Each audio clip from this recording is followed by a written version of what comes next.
여러분, 인간의 교만과 불순종이라고 하는 것은 끝이 없습니다. 인간의 교만과 불순종의 역사는 항상 같은 방향으로 흘러가고 성경에서는 반복되는 역사를 보여주고 있는데, 인간의 교만과 이 불순종의 역사는 항상 하나님 없이도 우리가 이름을 내자라고 하는 방식으로 똑같이 역사되고 흘러갑니다. 이러한 마음은 사실상 질서와 정의를 무너뜨리고 결국 더 큰 혼란을 초래하는 결과를 낳게 돼요. 오늘날 우리 사회도 마찬가지예요. 무질서가 왜 나오고 무법한 일이 왜 나오는가 보시면 이해가 잘 될 거예요. 우리가 이따 오후에도 잠깐 다루게 되겠지만, 이 자유민주주의의 가치로 세워진 이 나라가 헌법 정신에 의해서 다스려지기보다 때로는 강한 권력자와 카르텔에 의해서 흔들리고 있고 이루어지고 있는 모습 우리가 종종 보게 돼요. 근데 이러한 강한 권력과 카르텔이 추구하는 목표가 무엇인가 했을 때 결국 그 목표는 하나예요. 바벨탑 사건이 보여주는 것처럼 자기 이름을 내는 일입니다. 자기 이익을 위해서 일하는 거예요. 어떤 정당이든 상관이 없어요. 모든 정당들이 각자의 그 카르텔들이 각자 모여서 악을 추례하게 될 때 어떤 방향에 가냐? 결국 자기 이름을 내고 자기 이익을 위해 일하는 것. 그것을 위해서라면 헌법적인 가치와 공공선도 훼손시킬 수 있는 것. 그것이 지금 우리가 처한 이 현실 세계이고 지금 이 나라의 상황이고 창세기 11장에서 보여주는 바벨탑 사건의 그 예시와 절대 다르지가 않아요.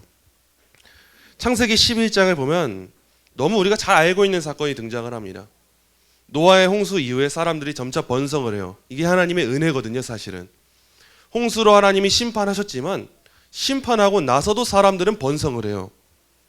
인류의 번성과 번영은 대단한 복임이에요. 복이 분명해요. 우리나라도 이렇게 잘 자라나고 성장했다는 거 복인 게 분명합니다.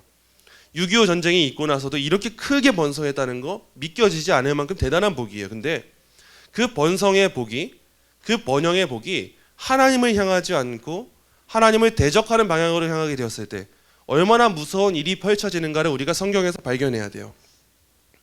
사람들은 그들의 번성을 스스로 자랑하면서 하늘에 닿는 탑을 쌓자고 창세기 11장에 가니까 그런 장면이 나옵니다. 우리가 이제 뭔가 해볼 수 있겠구나. 우리가 이제 우리의 힘으로 무언가를 이루어 볼 수 있겠구나. 이제 우리가 하나님이 홍수로 심판한다고 해도 우리가 이길 수 있을 만큼의 탑을 쌓을 수 있겠구나. 이런 생각을 가지고 탑을 쌓자라고 사람들이 계획을 세워요. 우리가 보기엔 그 표면적인 일만 본다면은 이스라엘 백성들의 당시 그 사람들이, 구약시대 그 백성들이 바벨탑을 쌓는 그 장면을 보면서 이야, 이제는 사람들이 건축 기술이 늘어났구나. 이제는 그 높은 탑도 쌓을 수 있는 수준이 되었구나. 이렇게 이해할지 몰라요. 근데 우리는 그들의 내면을 봐야 됩니다. 그들이 바벨탑을 쌓는 그 내면 가운데 어떤 심리가 작용하고 있었는가? 우리 이름을 내고 온 지면의 흩어짐을 면하자라고 하는 심리가 작용하고 있었어요. 이들의 목적은요, 하나님의 이름이 아니었어요. 우리의 이름을 내는 일에 있었어요. 그리고 하나님이 흩어짐을 우리가 순종하자가 아니었어요. 하나님이 우리를 흩어지게 한다 할지라도 우리의 흩어짐을 우리가 한번 면해보자. 우리가 한번 해보자. 우리의 힘이 하늘에 닿을 수 있을 정도로 한번 우리가 능력을 한번 내세워보자 라고 하는 하나님을 대적하는 마음이 그들에게 있었던 거예요. 그들의 마음 가운데 교만함이 있었죠. 하나님과 나의 차이를 알지 못하니까. 그들의 마음 가운데 자기 자아를 숭배하는 그 깊은 죄악의 뿌리가 있었던 거예요. 그 결과 하나님은요, 언어를 혼잡하게 하셨습니다.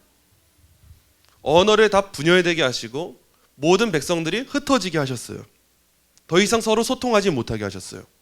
서로 소통해봤자 죄만 지어요. 그래서 이젠 소통을 못하게 언어를 분열시키셨어요. 여러분, 언어가 분열된 거, 우리 어린아이들 언어 공부해야 되는 거, 이건 단순하게 사람들 살다 보니까 문화가 달라져서 이렇게 되었구나가 아니에요. 죄로 말미암은 결과예요. 죄 때문에 하나님은 우리가 의사소통 못하도록 막아놓으셨던 거예요. 여전히 지금 이 시대만 봐도 이 언어가 분열되었다는 것이 죄라는 사실 우리는 여전히 깨달을 수가 있어요. 여전히 우리는 말이 통하지 않는 사회를 살아가고 있어요. 여전히 외국인 노동자들과 사업주는요, 대화가 통하지 않고요, 임금 지불 문제가 해결되지가 않아요. 여전히 다문화 가정의 자녀들이 한국 학교에서 바람직하게 의사소통하는 거, 적응하는 거 쉽지 않아 보여요. 말만 다문화 사회가 됐고 여전히 다문화 가정들은 다양한 차별들을 받고 핍박과 조롱을 당하고 있을 거예요.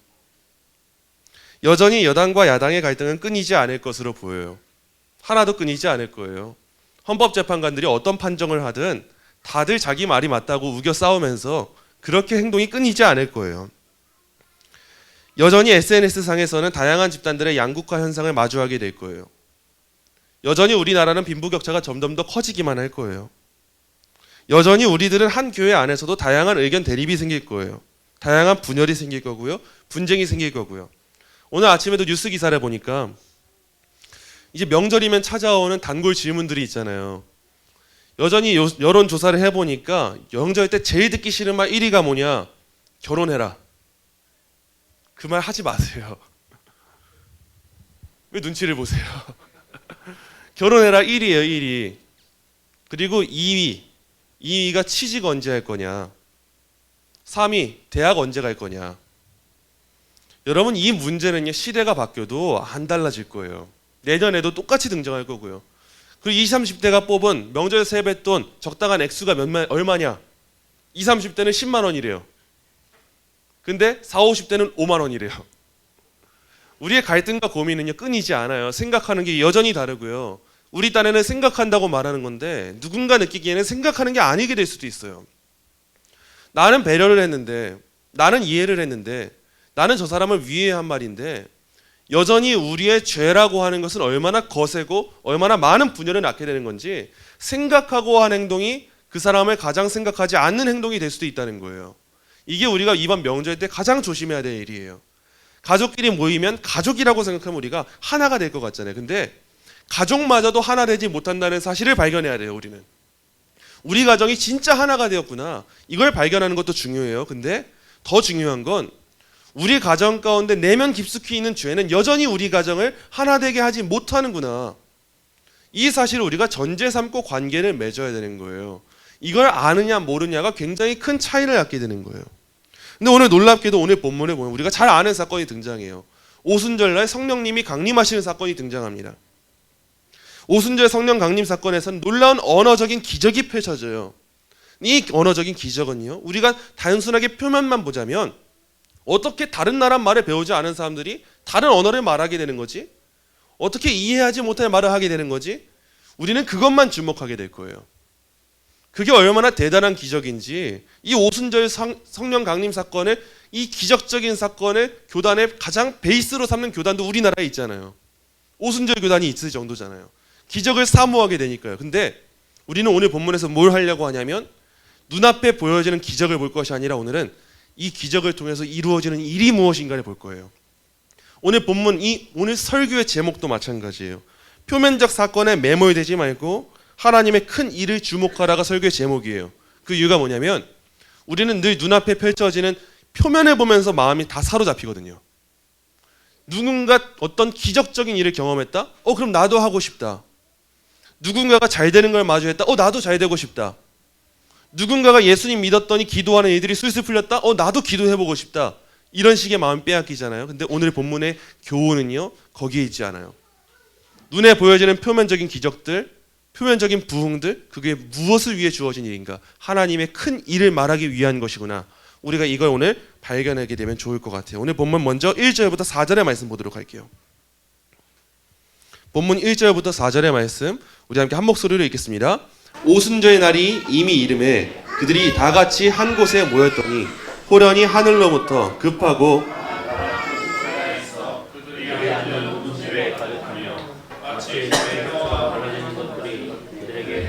각 사람 위에 하나씩 임하여 있더니 그들이 다 성령의 충만함을 받고 성령이 말하게 하심을 따라 다른 언어들로 말하기를 시작하니라. 아멘. 여러분, 오순절이라고 하는 저에게는요, 6월절 이후에 정확하게 50일이 되는 날이에요. 그래서 오순절이라고 말을 해요. 그리고 오순절은 6월절 이후에 7주가 지나고 나서 열리는 절기여서 다른 말로는 77절이라고도 합니다. 같은 말이에요. 오순절, 77절. 여러분, 6월절 이후에 50일이 오순절이라고 했잖아요. 6월절은요 4월 중순이었어요. 그렇기 때문에 6월절 이후 50일이 지났다? 그럼 이제 6월절 이후에 이 오순절은요 6월 초 무렵, 그 정도가 되었을 거예요. 6월 초 무렵은 어떤 절기냐면 우리가 잘 아는 것처럼 여행하기 딱 좋은 계절이에요. 덥지도 않고요, 따뜻하고요, 비도 안 오고요, 춥지도 않고요, 모든 여행자들을 배려할 때 가장 좋은 시기가 6월이에요. 그래서 1년 중 가장 많은 순례자들이 예루살렘에 모여들었던 시기가 이 오순절입니다. 따라서 그 어느 때보다도 이 예루살렘은요, 국제적인 분위기로 가득했어요. 예루살렘을 사모하고 있는 디아스포라 유대인들이, 각지에 살고 있던 유대인들이 다 예루살렘을 순례하기 위해서 이 때가 되면 모여들었어요. 그게 오순절이에요. 오순절에 제자들이 기다리던 성령이 임하신 것은요, 여러분, 대단한 의미가 있습니다. 당시 유대인들은요, 오순절을 하나님이 모세에게 율법을 주신 날로 기념하여서 섬겼어요. 하나님이 모세에게 율법을 주신 날이 바로 이 날이구나 하는 마음으로, 그래 우리 유대인들의 신앙의 중심에는 율법이 있지, 이걸 늘 기억하고 되새기던 날, 유대인들이 그렇게 기념하던 날, 율법 주심에 감사하던 날이 오순절이었어요. 바로 이 날에 하나님이 성령을 주셨다. 여러분, 이거 시대 전환을 의미하는 거예요. 여러분, 이거 잘 아셔야 돼요. 유대인들의 신앙의 중심에는 무엇이 있었냐? 율법이 있었어요. 하나님이 이날 우리한테 율법을 주셨구나. 우리의 행동의 중심엔 율법이 있구나.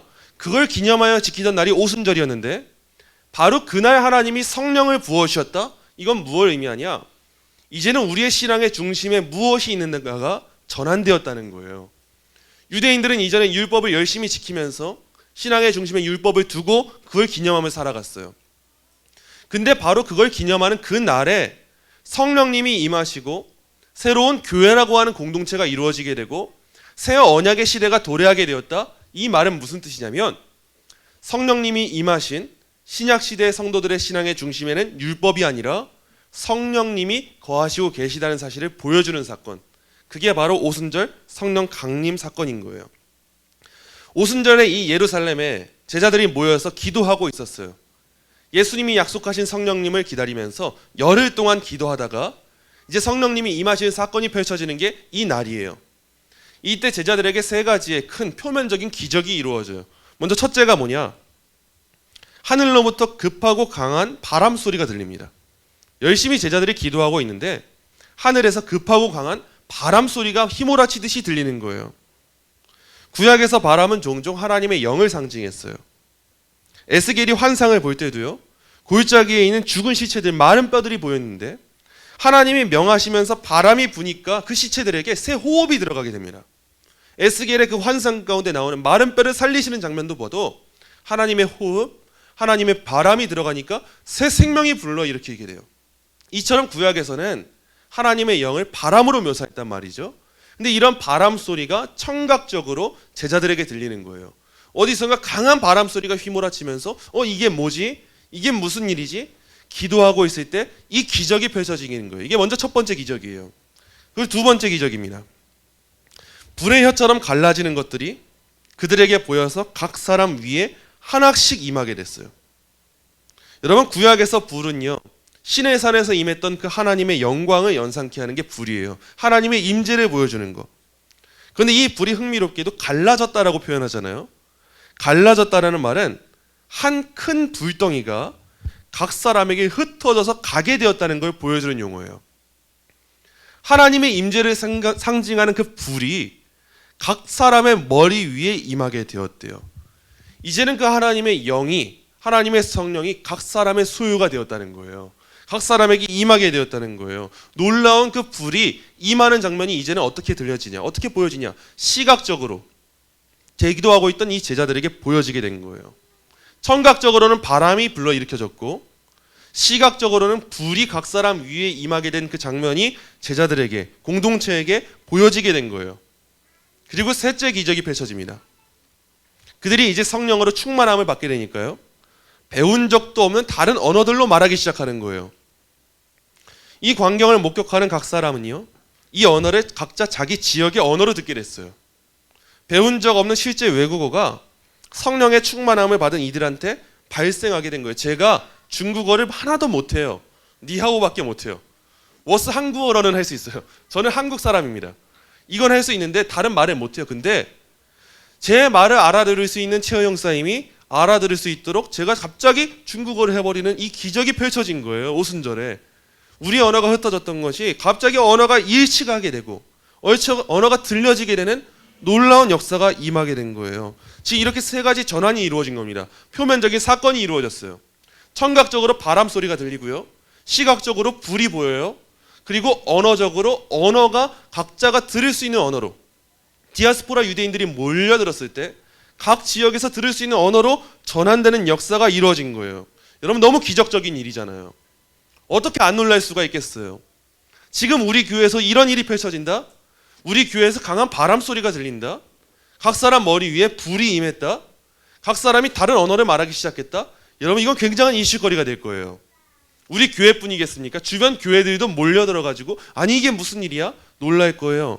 너무 놀랄 만한 일이기 때문에 오늘의 본문을 우리가 잘못 읽으면 바로 이 세 가지 사건에만 주목하게 될 거예요. 아니 어떻게 이 세 사건이 일어날 수 있지? 어떻게 이런 기적이 일어날 수 있지?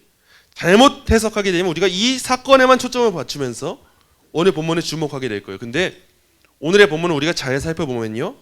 오늘의 본문의 핵심은 이 세 가지 표면적 사건에 있지 않다는 사실을 발견하게 될 거예요. 우리는 오히려 이 세 가지 사건을 통해서 하나님이 무엇을 이루시는가를 오늘 주목해야 될 필요가 있어요. 이어지는 본문을 보도록 할게요. 5절부터 11절입니다. 5절부터 11절 다소 길지만 우리 교독하여 읽도록 하겠습니다. 저 한 절 여러분들 한 절 교독하면서 5절부터 11절까지 말씀 읽도록 할게요. 그때의 경건한 유대인들이 천하 각국으로부터 와서 예루살렘에 머물러 있더니 이 소리가 나매 큰 무리가 모여 각각 자기의 방언으로 제자들이 말하는 것을 듣고 소문하여 다 놀라 신기하게 여겨 이르되 보라 이 말하는 사람들이 다 갈릴리 사람이 아니냐. 우리 각 사람이 우리는 바데인과 메데인과 엘람인과 또 메소보다미아 유대와 갑바도기와 본도와 아시아 유대와 밤빌리아 애국과 및 구레네에 가까운 리비아 여러 지방에 사는 사람들과 로마로부터 온 나그네 곧 유대인과 유대교에 들어온 사람들 함께 있습니다. 그레데인과 아라비아인들이라 우리가 다 우리의 각 언어로 하나님의 큰 일의 말을 듣는다 하고 아멘. 여러분 오순절이라고 하는 이 절기가 되어서 각지에 살고 있었던 흩어졌던 그리스도인들이 있었어요. 유대인들이 이 오순절에 예루살렘을 방문하기 위해서 다 예루살렘으로 모여들었어요. 날씨도 좋고 하나님이 주신 율법을 기념하면서 예루살렘에 임하는 것이 유대인들의 전통이었기 때문에 유대인들이 각지에서 다 몰려들었어요. 그래서 이 본문에 나오는 다양한 지역의 사람들은 사실상 뭘 보여주는 거냐? 온 천하 만민을 보여주는 거예요. 왜 어떤 민족은 썼고 어떤 민족 빼먹었지 이게 아니라 사실상 모든 열방의 사람들, 온 열방에 흩어져 있는 그리스도인들, 그들을 보여주는 것이 이곳에 나와 있는 이 본문에 나와 있는 각 지역의 사람들이에요. 이 사람들이 다 몰려왔을 때 제자들이 신비한 기적을 경험하고 있는 걸 보게 됐습니다. 큰 바람 소리를 듣게 됐고요. 이 제자들 위에 임한 불을 보게 되었고요. 각 사람이 방언을 말하고 있는 이 사건을 모두가 보게 되었어요. 이때 많은 사람들이 몰려와서 놀라게 된 사실이 무엇이었냐? 이 자리에 모여있던 제자들이 갈릴리 사람이었다는 점에 놀라기 시작합니다. 여러분 갈릴리 사람은요 오늘날로 치자면 유대 사회에서 어떤 인식을 갖고 있는 지역 사람이냐면 학문적으로나 사회적으로나 경제적으로나 내세울 게 없는 사람들이에요. 가방끈이 짧은 사람들이에요. 어떤 기적을 보여줄 수 있는 능력이 있는 사람들이 아니에요. 가장 미천해 보이고 아무런 능력도 없어 보이는 사람들이 갈릴리 사람들인 거예요. 근데 그 갈릴리 사람들이 갑자기 라틴어를 하네요. 이집트어를 하네요. 아시아 지방의 언어들을요. 누가 처음 배워서 이제 식사하셨습니까? 이 정도 수준이 아니라 원어민 수준으로 구사하는 모습을 보게 된 거예요. 갈릴리 사람들이. 아니 어떻게 초등학교도 안 나온 사람인 것 같은데, 어떻게 유치원도 나온 적이 없는 것 같은 사람인 것 같은데, 한글도 쓰지 못하는 사람인 것 같은데 각 지역의 언어들을 놀랄 만큼 구사하고 있는 거예요. 이게 충격인 거예요. 도저히 우리가 생각하기에는 배움의 기회가 없었던 사람이고 학문을 경험할 틈이 없었던 사람이에요. 그 사람으로서는 절대 할 수 없었던 그 일들을요 하고 있는 거예요. 그러니까 어떻게 충격을 받지 않을 수가 있겠어요. 여러분 우리가 깨달아야 될 게 뭐가 있냐? 바로 이거예요. 여러분 하늘의 지혜가 임한다면, 성령의 능력이 임한다면 그 사람이 어리석은 사람인지 가난한 사람인지 무명한 사람인지 여러분 하나도 안 중요해요. 그건요.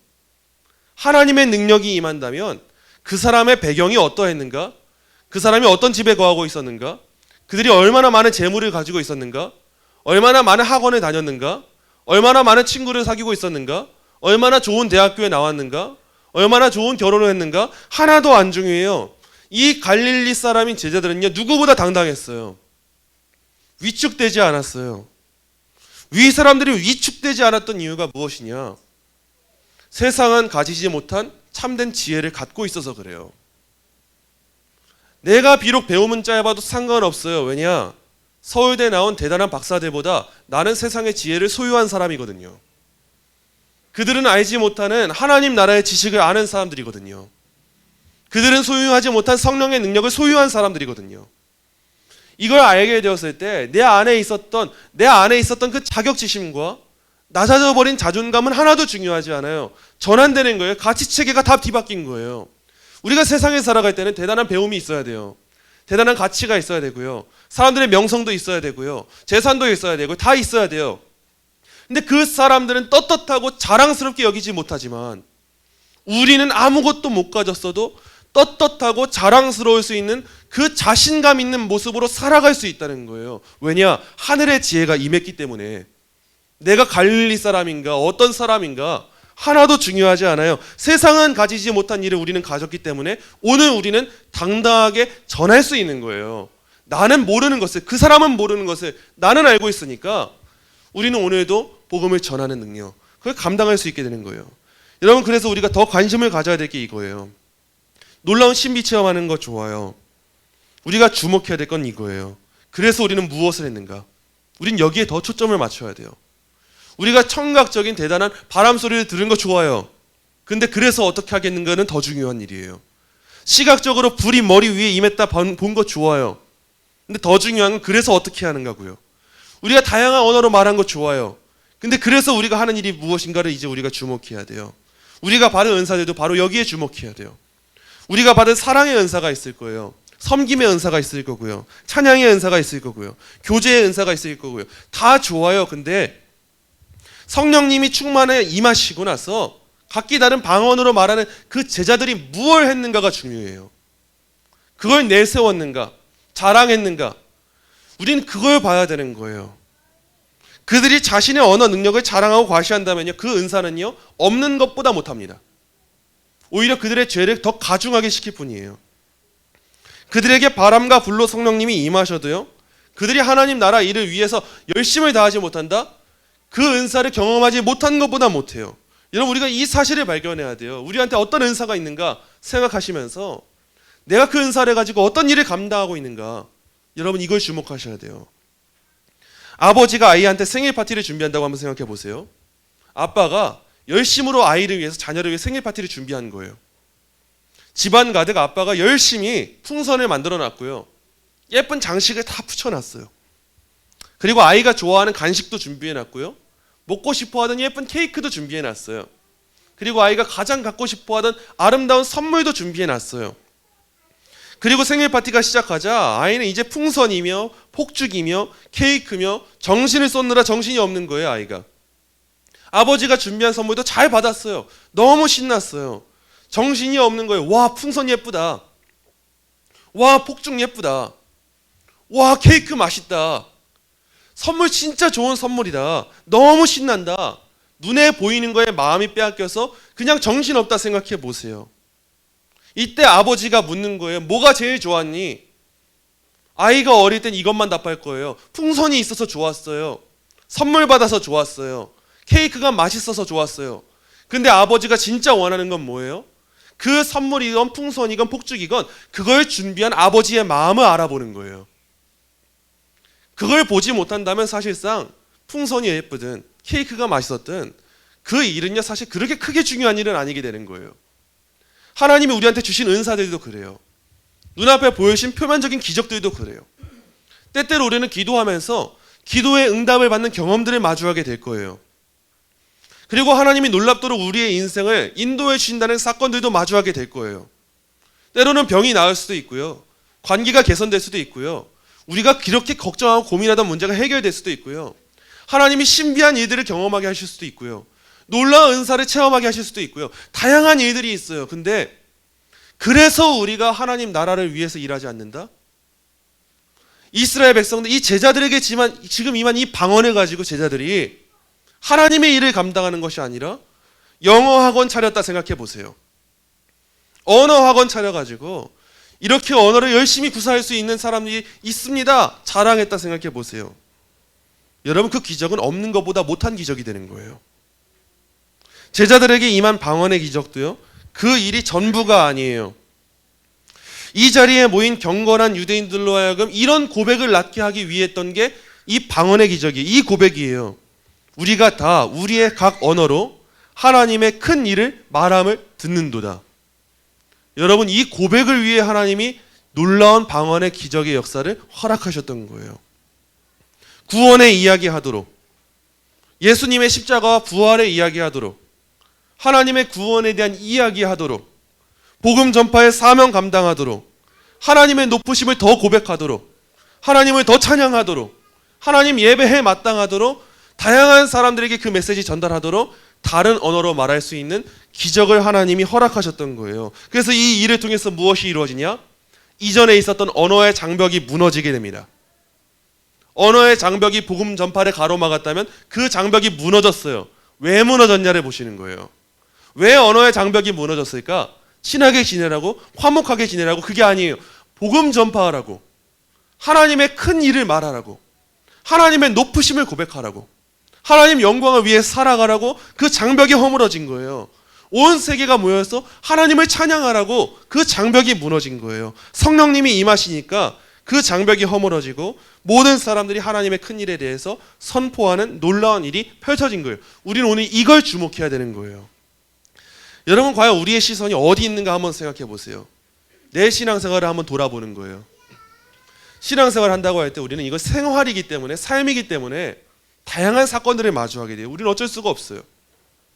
어떤 집사님을 만날 때도 있는 것이고, 어떤 시간을 보낼 때도 있는 것이고, 수련회를 할 때도 있는 것이고, 찬양할 때도 있는 것이고, 카페 갈 때도 있는 것이고, 전도할 때도 있는 것이고, 다양해요.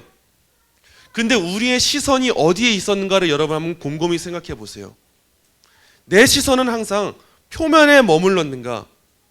아니면 그 표면 너머에 있는 하나님의 큰 일을 바라보았는가? 우리의 시야는 너무 협소해서요, 우리가 집중하고 정신 차리지 않으면 표면만 보면서 머무를 때가 정말 많아요. 와, 풍선 예쁘다. 와, 케이크 맛있다. 와, 하나님이 이런 일 하셨네. 이럴 때가 너무 많아요.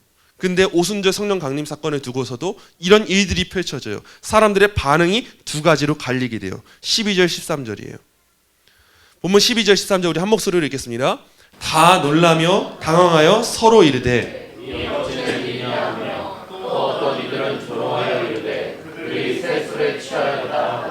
아멘. 어떤 사람들은요, 이 오순절 성령 강림 사건, 놀라운 사건을 보고 진지하게 물었어요. 이게 어떻게 된 일일까? 과연 이것이 어떻게 된 일일까? 곰곰이 생각하면서 진지하게 물었어요. 우리가 이걸 통해서 뭘 깨달아야 될까? 하나님이 우리한테 왜 이런 일을 주셨을까? 어떤 사람들은 진지하게 대해요. 근데 그런 사람들만 있진 않아요. 또 반대로 어떤 사람들은 제자들을 향해서 조롱 섞인 목소리로 저 사람들이 지금 새술에 취한 게 분명해, 웃으면서 말하는 거예요. 또 이상한 일들이 펼쳐지고 있네, 취했나 보네, 우리는 알지 못하는 술에 취한 게 분명해, 이렇게밖에 이해를 못해요. 여러분, 어떤 사람이 술에 취했다고 다른 언어를 말해요. 어떻게 원어민처럼 구사해요? 이게 비상식이거든요, 사실상. 근데 세상 사람들은요, 그 비상식을 상식인 줄 알고 절대 이해하지 못해요. 성령 하나님이 깨닫게 하시지 않으면 그저 이렇게 우리도 조롱할 수밖에 없어요. 새술에 취했네, 기독교인들은 말도 안 되는 거 믿네, 이렇게요. 오늘날에도 하나님이 명백하게 역사하시는 자리임에도 불구하고 우리의 견해는 두 가지로 나뉠 거예요. 하나님이 역사하고 계시고 이뤄가시는 그 과정을 우리가 보게 되면서도 어떤 사람들은 우스꽝스럽게 여길 거예요. 무시할 거예요. 아니, 저 사람들도 모여서 뭐 하는 거야, 해봤자겠지 뭐, 새술에 취한 게 분명해, 어떻게 그런 일을 할 수 있겠어. 하나님이 일하고 계시는 걸 보면서도 그런 사람들이 있을 거예요. 눈에 보여지는 표면만 보잖아요. 그렇게 이해할 수밖에 없어요. 갈릴리 촌구석에서 어떻게 그런 일이 이루어질 수 있겠어? 아니, 어떻게 능력 없는 저 사람들이 모여서 그런 일을 할 수 있겠어? 어떻게 그렇게 작은 교회가 큰 선교의 사명을 감당하겠어? 어떻게 이웃들을 위해 섬기겠어? 어떻게 대단한 역사를 만들어내겠어? 어떻게 부흥을 위한 불씨가 되겠어? 세상 사람들이 볼 때 표면만 보면 그런 신앙에 빠지게 될 거예요. 여러분, 우리가 이럴 수도 있어요. 표면만 보면 그렇게밖에 이해 못해요.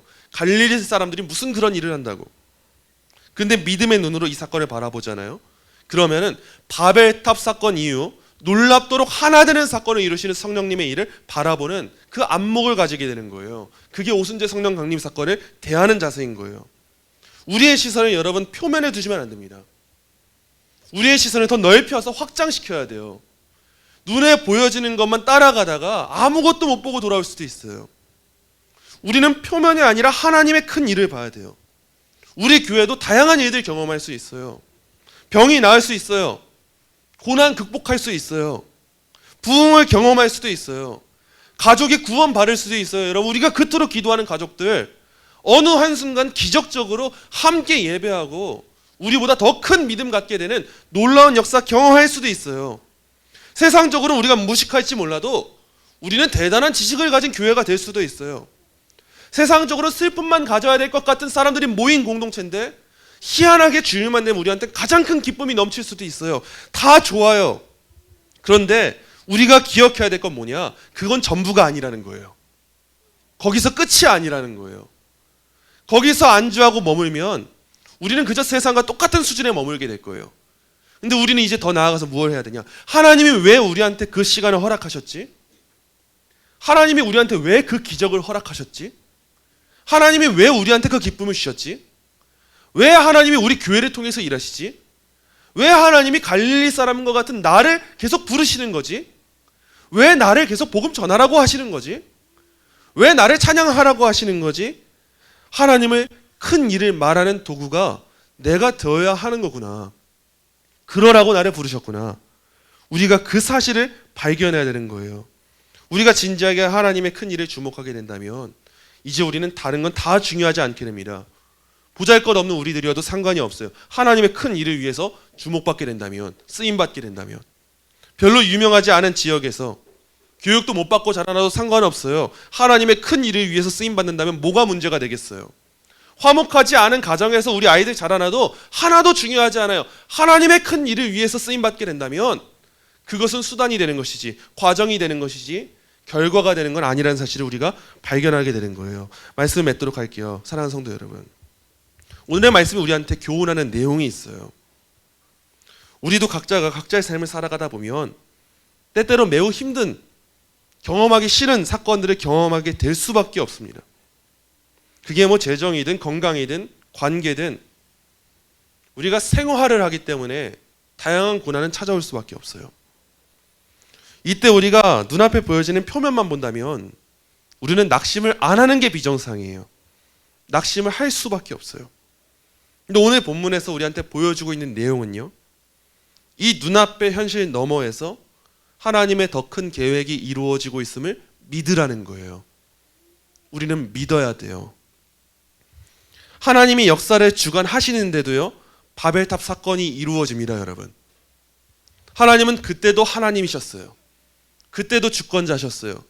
근데 그 주권자이신 하나님이 세상을 통치하고 계시는데도 이해할 수 없는 바벨탑 사건이 생겨나게 되고, 이해할 수 없는 분열과 혼동이 생겨나게 되고, 사람들이 흩어지게 되는 놀라운 일이 이루어지게 돼요. 하나님이 여전히 역사를 주관하고 계시는데도, 성령님을 보내주실 거라고 말씀하는데도 열흘의 시간 동안 주시지 않는 놀라운 역사가 펼쳐져요. 하나님은 제자들한테 약속을 했어요. 너희가 사마리아 온 땅까지 흩어져서 복음을 전하는 증인이 될 거야.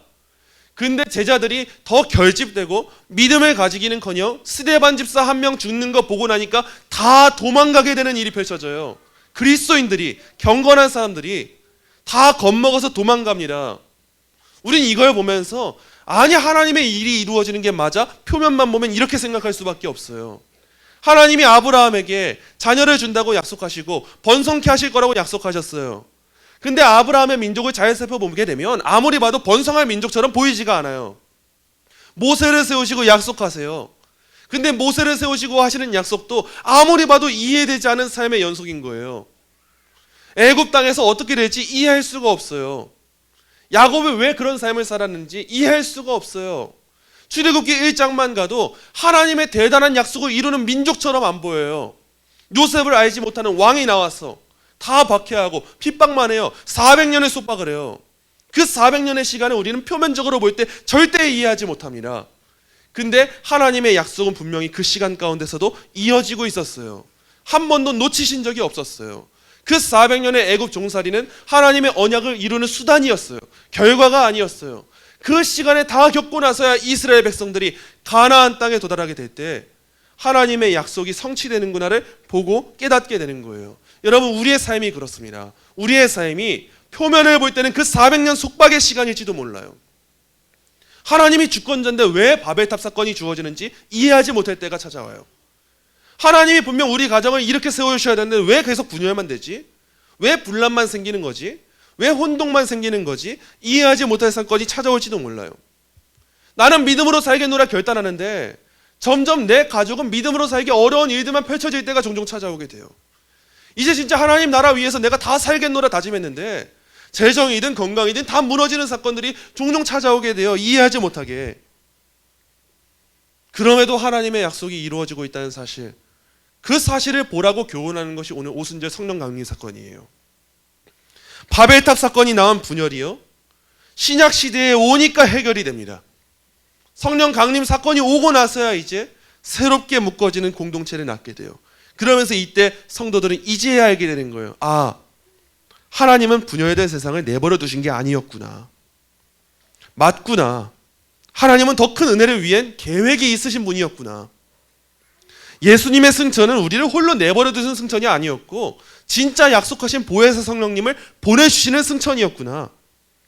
예수님은 왜 우리한테 기도만 하고 기다리라고 하셨을까? 왜 예루살렘 모여있으라고 하셨을까? 왜 그 가장 좋은 오순절 시기를 택하셔서 성령님이 임하시는 장면을 보여주셨을까? 아, 경건한 유대인들이 모여서 함께 하나님 나라의 일을 보게 하시기 위함이었구나. 왜 하나님은 다양한 언어로 이 말이 전파되는 걸 보게 하셨을까? 아, 우리의 모든 삶의 목적은 눈에 보여지는 기적적인 은사 전부가 아니라 하나님의 큰 일을 위하여서 쓰임받는 것이구나. 이 사실을 그때는 못 보지만 시간이 지나고 나니까 보게 되는 거예요. 여러분, 우리의 삶도 다양한 시간 가운데, 다양한 삶 가운데 표면적 사건에 매몰되어 있을 때가 종종 찾아와요. 저도 그렇고요. 우리가 모두가 그럴 수밖에 없어요. 잠깐 표면적 사건이 덮치게 되면 우리는 좀 더 멀리 보고 싶은데도 안 보여요. 눈이 깜깜해져요. 지금 시간이 전부인 것 같아요. 다 나를 가둔 것 같아요. 다 나를 외면하는 것 같아요. 하나님도 내 기도를 안 들으시는 것 같아요. 그런 상황이 종종 우리한테 찾아와요. 왜 이런 상황이 주어지는 것이지? 왜 해결되지 않지?